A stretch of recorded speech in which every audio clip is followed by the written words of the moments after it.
This video is about carving 3D indented letters with my router pantograph. My pantograph not only controls the position of the router but also its depth, which allows me to carve these profile letters that actually have a variable depth of cut along the whole letters.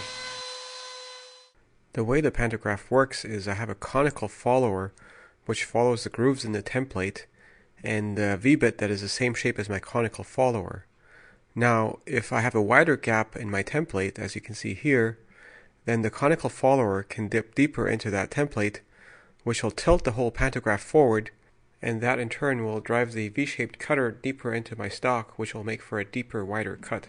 So here's my V-shaped bit that carves out the letters, and to go along with this V-shaped bit, I have a conical follower that's got the same angle as the bit, and that follower follows in the grooves of the template, and where the template is wider it dips deeper, and then where it's not as wide it rides further up, which then controls the depth of cut and width of the groove that my V-shaped bit will cut.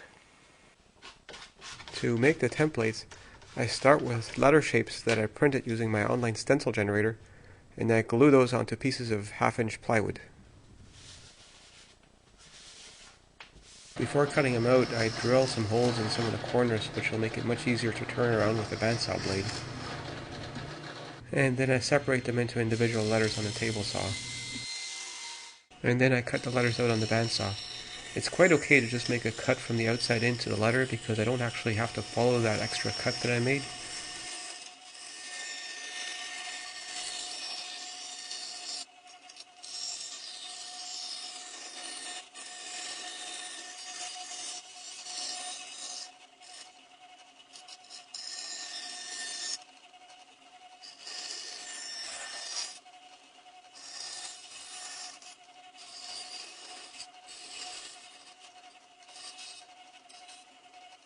Next, I glue the letters down onto a thin piece of plywood as a backer.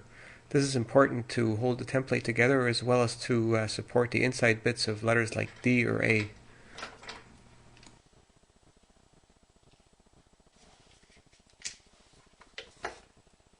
Although I never made a complete alphabet of letters, every time I want to spell a new sign, I just figure out which letters I'm missing, and then I make new ones to add to the collection. The thin backing plywood extends a little bit beyond the actual block for my letters itself, and that plywood then slips into a slot on my template holder, and that template holder can hold a whole word's worth of letters, and I have these rails on either side with a groove in them that then hold the letters in place while I'm doing the routing.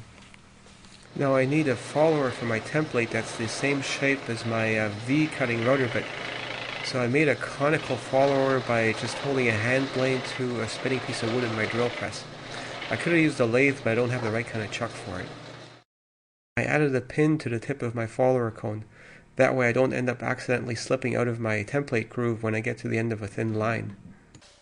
Setting the height of my follower cone is critical. Depending on how high I set it, I end up with letters that are really skinny or really bold. Once I have everything all set up, carving the actual sign goes really fast. I don't have to be really careful about following the lines because my cone just naturally follows the grooves.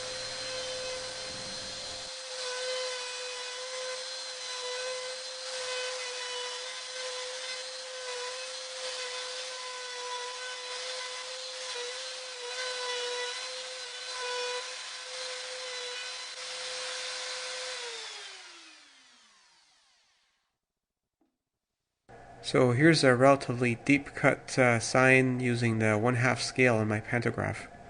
And here's the same sign carved 1/3 scale and 1/2 scale, both from the same template. And here's experimenting with font weight, also all from the same template.